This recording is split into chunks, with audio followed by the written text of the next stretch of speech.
A really common thing for Focus on the Family to do is to misidentify the enemy. So they will call divorce the enemy. They will treat divorce as the tragedy, not the marriage-destroying sins that lead to the divorce.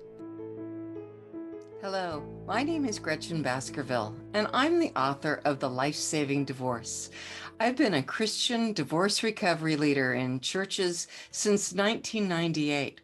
So I have heard a lot of stories of Christians who tried so hard, prayed, fasted, gave it all they had, and could not turn around their terrible, destructive marriage. And so, sadly, they needed a life-saving divorce. Now, I want to talk to you about 12 facts that Focus on the Family doesn't tell you about life-saving divorces. Just to make it clear, as Christians, we believe in God's plan for marriage, that it be loving, undefiled, and lifelong. But sometimes it's not loving, it's hate-filled. It's not undefiled, it's full of deceit, full of sexual immorality, addictions, squandering the family money, even abusing the children. And so sometimes God gives us divorce as his merciful rescue plan to save godly Christian spouses who have been trapped in a marriage that is slowly destroying their health and well-being. You know the kind of situations I mean. You've seen the terrible stories of children beaten, humiliated, even killed, or husbands who torment and threaten to murder their wives and often succeed, or a husband who locks his wife into a shed with no plumbing for months, or browbeaten husbands who feel they have no way out but to commit suicide. And they don't want to do that because they don't want to hurt their children. Although we as Christians believe in the sanctity of marriage, we are generally against divorce. We do believe that divorce may be the merciful, life-affirming, and godly option in these cases. Now, believe it or not, Focus on the Family does not condone divorce for cases such as this. They don't condone divorce for domestic violence. On their website, Focus on the Family does not offer divorce as a godly, moral, or right thing to do in domestic violence situations. They don't offer it as God's protection of parents and children. They don't tell you about the Harvard Quarterly Journal article that shows that divorce saves lives. They don't tell you 12 facts about the good side of divorce in these cases. And so I'm going to list them all for you. They're also badly out of touch and out of step because nearly 3 in 4 Protestant pastors and nearly 3 in 4 Americans believe that divorce is morally acceptable where there is abuse.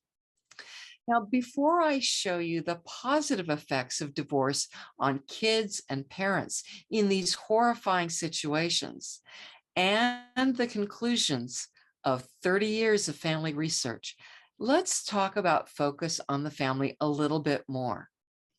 We've already determined that Focus does not condone divorce for physical violence, but they even go one step further. They publish incorrect articles that suggest that divorce is universally detrimental to children and to their parents. Now, I'm going to give you links in the show notes to 2 examples of their poor research with claim-by-claim critiques. You'll discover that they omit facts. They leave out words to change the meaning of quotes, and they distort the findings of the very researchers they chose to quote. In 2020, Focus on the Family published an article written to abused wives, and they told these dear women to avoid anyone who has positive things to say about divorce. And that includes other wives who God has rescued by giving them a life-saving divorce. Think about that for a moment. Focus on the Family does not want anyone, not even an abused wife or husband, to talk to a friend who says anything positive about divorce. So Focus on the Family's ideology is more important to them than a victim's safety or than their children's safety. I hate to say this, but it seems evident, and in my opinion, they really don't mind if you get injured, become suicidal, become depressed, or get killed, as long as you don't divorce.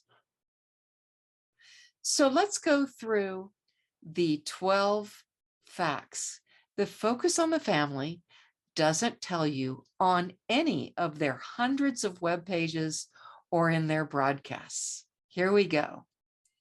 12 things Focus on the Family should tell you about divorce, but they don't. Number 1, Focus on the Family doesn't tell you that 30 years of research shows that divorce is actually good for kids on average, where there is abuse, high distress, or high conflict. Some researchers call it high tension. Number 2, Focus on the Family doesn't tell you that making divorce easier to obtain in the 1970s and 1980s saved lives.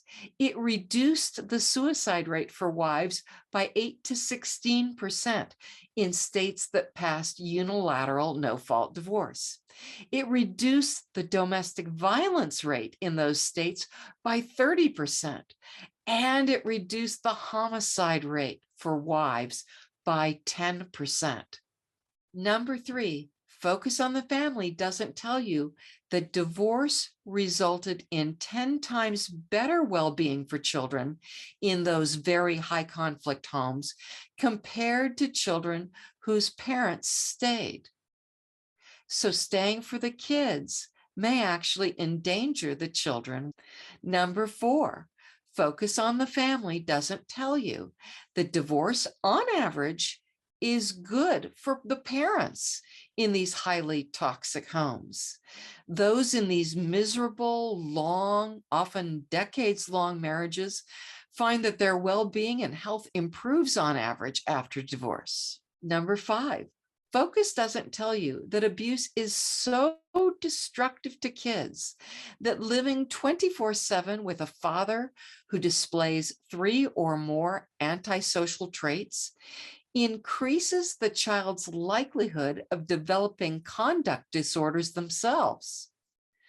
Number 6, Focus doesn't tell you that children who experienced physical, emotional, or sexual abuse, or observed the abuse of a parent, or lived in a home with substance abuse, mental illness, or criminality, were found to have a higher likelihood of serious health problems in adulthood. Number 7, Focus on the Family doesn't tell you that 7 in 10 Christians report that they are somewhat happy or very happy after divorce. And that's not according to some secular organization. That's according to Baylor. Baylor is the largest Baptist university in the world. Now, number 8, remember the researcher, Dr. Linda Waite, who found that if you stayed in your unhappy marriage, you'd likely be happy 5 years later? Well, Focus on the Family distorts Dr. Waite's findings, and they omit the fact that 1 in 3 couples in Waite's study of these miserable marriages did not get better in 5 years. Which ones? Specifically those in destructive marriages due to domestic violence. Number 9, Focus on the Family quotes Dr. Judith Wallerstein, who wrote the very popular book, The Unexpected Legacy of Divorce, but they don't tell you that she was in favor of divorce in cases of hostile or violent marriages. And she said that 7 in 10 children of divorce turned out average or very well or even outstanding. She told abused spouses not to stay for the kids. Number 10, Focus on the Family doesn't tell you that divorced Christians reported higher well-being than other people after divorce, a full 9 on a 10-point scale of life satisfaction. In my mind, it's very clear. The power of prayer, the power of fellowship, those small group Bible studies, coming around a person and giving them support and encouragement helps them find their joy in the Lord again. Number 11, Focus on the Family gives misinformation about child abuse. This misinformation results in parents believing that if they divorce, their next boyfriend or husband will likely abuse their children. And this is just simply not true. Fewer than 5 in 100 remarriages have child abuse. And while that is still really horrifying, it's better than being in an abusive home. And if I were in an abusive marriage, I wouldn't let 5 in 100 odds stop me from getting a life-saving divorce. Number 12, Focus on the Family doesn't tell you that there are 2 Bible verses that command divorce where there is abuse and neglect. They also don't tell you that God hates divorce is not the traditional translation. For the first 2,100 years of Bible translation, Malachi 2:16 was never interpreted that way.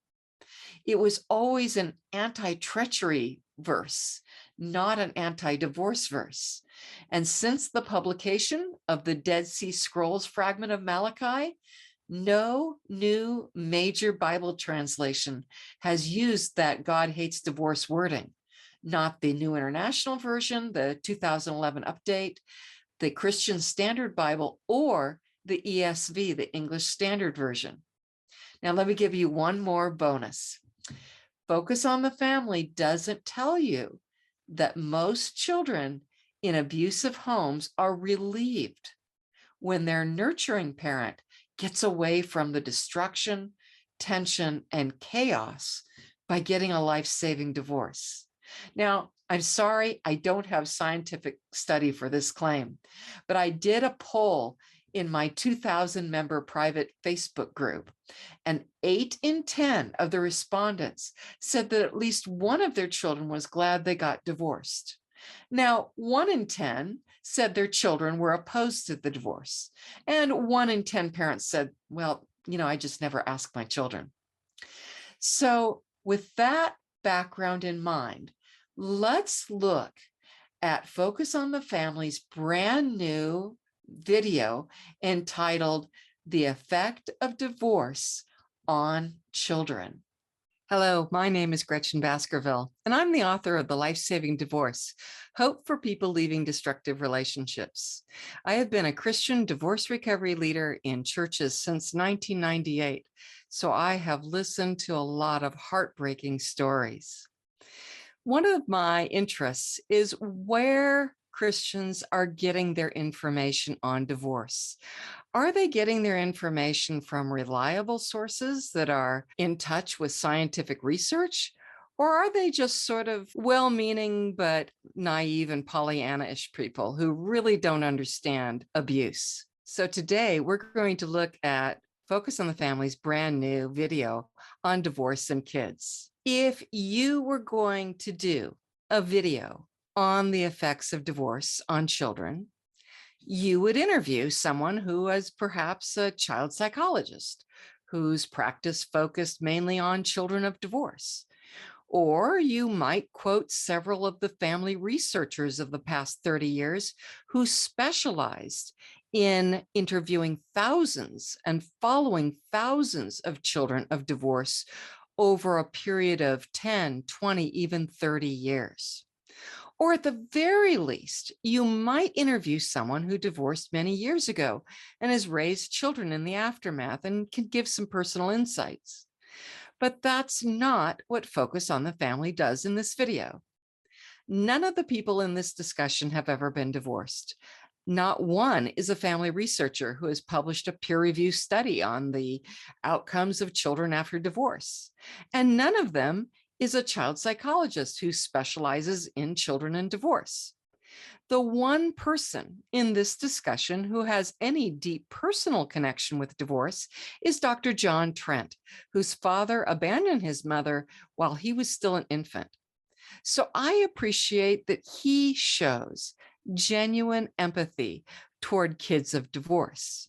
When you don't have experts talking about something, you end up making a lot of misstatements or omissions or distortions about children and divorce. So let's get this started.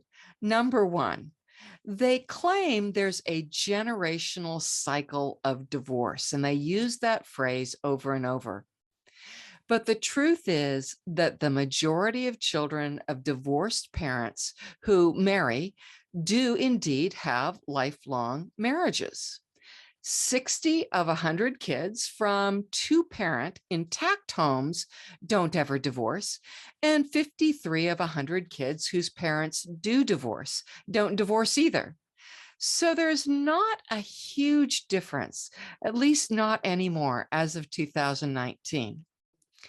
Fact number two, Danny Huerta claims that young children show signs of the emotional load of divorce. But what he fails to mention is the work of Dr. Andrew Cherlin, who found that the toxicity in the home affects children's lives and behavior long before a divorce is ever mentioned or ever takes place. It's not the divorce necessarily that damages children. It's also the toxic home. Fact number three, Tim Sanford blames the tension in the home for the children's hurt and injury. And he's partially right, but the tension might be there for a very good reason. Maybe dad is seeing prostitutes. Maybe mom is cheating or addicted to drugs or alcohol. Maybe dad is abusing mom emotionally or physically. Kids sense right from wrong. Fear and tension are valid human emotions in these types of a marriage. If your spouse is cheating with a coworker again, you should feel tension. If you're a wife and your husband hits you or belittles you or criticizes you endlessly, you should feel tension. If you're a man and your wife is vicious to the children, you should feel tension. If you're a wife and your husband just spent the rent and grocery money this month on drugs or gambling or a new motorcycle, you should feel tension. These are signs of very serious problems. And yet Sanford casts the tension itself as the big problem. He even says that the tension between the parents is a form of child abuse and claims that's in Colorado child abuse law. I spent probably 15 minutes. I found Colorado law, but I didn't see that claim. So I wrote to Focus on the Family, and they didn't give me any evidence of this either. Fact four, these guests claim that God hates divorce, but they don't mention that Jesus and Paul allowed for divorce, and that there are 3 places in the Bible where divorce is actually commanded for abuse, neglect, or spiritual adultery, and only one very specific situation where divorce is prohibited, and that's where a rapist cannot marry his victim just to escape criminal consequences and then just dump her in divorce. Look down in the show notes for my explanation of these Bible verses. Fact number 5, Focus on the family just isn't very helpful in categorizing disappointing marriages versus destructive marriages. They just normalize problems by saying marriage is messy or that marriage has a lot of complexities. They don't give examples. So they leave listeners in confusion. How does a person know if theirs is merely messy and normal, or if it's actually affecting their life and sanity, or if they need to get to safety right now? Focus on the family isn't very helpful here. Fact 6, they do say that you can leave and get to safety if there's danger, but it's not forever. In other words, they do not condone divorce in domestic violence situations. How do I know? Focus on the Family does not condone divorce for child abuse or for marital domestic violence because that is what their own official policy says. You will find it on their website or look at the show notes, and I will show you how they have changed their official policy in the last several years. But never do they ever condone divorce for physical violence or chronic emotional abuse, not even the abuse of the children. Number 7, they claim that it's very normal for kids to be angry that their parents are not keeping their marriage vows. But I'll be honest, in 20 years of being a divorce recovery leader in churches, if children knew what the issue was, they're mostly angry at the parent who's the cheater, the drug addict, the pedophile, the drunk, or the abuser, not the one who files to get to safety. In fact, in my private Facebook group, I did a non-scientific poll where 8 in 10 of the respondents said that their children were actually glad or felt that divorce was the best solution in the very difficult, toxic environment they were in. Number 8, Danny Huerta tells the anecdote of a child who is doing well in his view. And what he's looking for as evidence that a child is doing well after divorce is that the child sees both parents as broken and honors both parents. In the anecdote Huerta gives us with this particular child, he describes the marriage as one where the parents just couldn't get along. But as is typical for Focus on the Family, there are no details, no examples given. Maybe there's a very good reason they couldn't get along. Dad spends money on prostitutes or child porn, or mom drinks all day and buys hundreds of dollars of booze each month. We don't know how serious it is. Huerta apparently wants to see that child mutualizing the brokenness and the blame. Now, kids aren't fools. You've been teaching them right from wrong since day one. And half the divorces in the United States are for very serious reasons. This video suggests that the child who blames one parent more than the other might be sinning and not adjusting well. But frankly, if the kids are older, they often know that one parent is doing a lot of marriage destroying behavior and sin. Focus on the Family is promoting something called mutualizing, and they simply don't ever talk about how many divorces are truly life-saving divorces. What this video doesn't express is that children have a lot of love for parents, even messed up parents, even addicted or neglectful parents. But seeing both parents as equally messed up and equally bearing the fault for a life-saving divorce is not a sign of the child doing well. For example, my adult children love their dad, spend time with their dad, but they know exactly why their parents' marriage ended. So Danny Huerta not only plays mind games with the abuse victim, now he's playing mind games with the child too. Number 9, they put the responsibility on the godly spouse to bring health back into the marriage.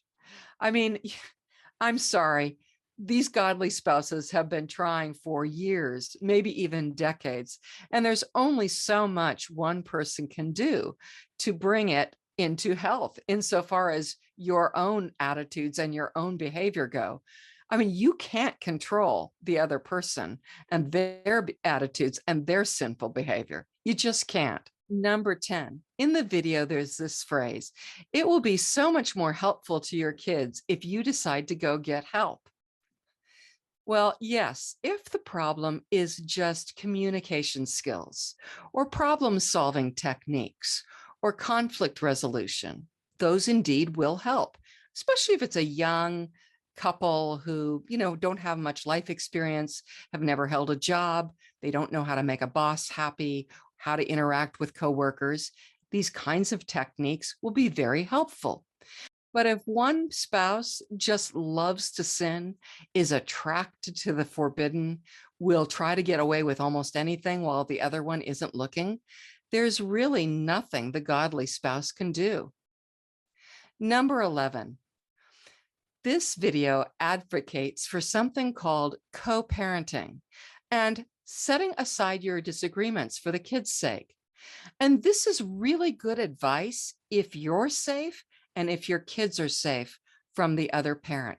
If that other parent is not a danger, is not destructive, it is completely good to co-parent. But where there is a dangerous ex-spouse who makes false accusations, threatens you, tells lies, is stalking you, or places weapons in an obvious place like on the counter to intimidate you, you just can't be that naive. You need to take precautions. Instead of co-parenting, you may end up using another technique called parallel parenting, where you don't engage much with the other parent about anything other than the absolute minimum of what the court requires.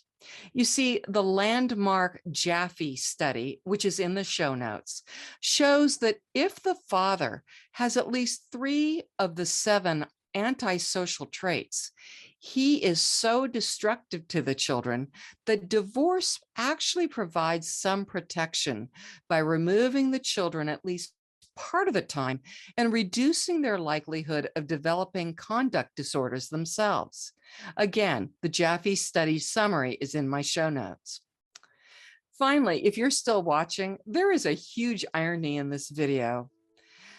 Huerta talks about Dr. John Trent's book and suggests that viewers buy it. It was written more than a decade ago, and rather than breaking the cycle of divorce, which it claims to do, it has actually failed to do so. Trent's own lovely daughter, Carrie, got divorced a few years ago. If you would like to know more about Focus on the Family and what they aren't telling you about the good side of divorce, see the show notes below.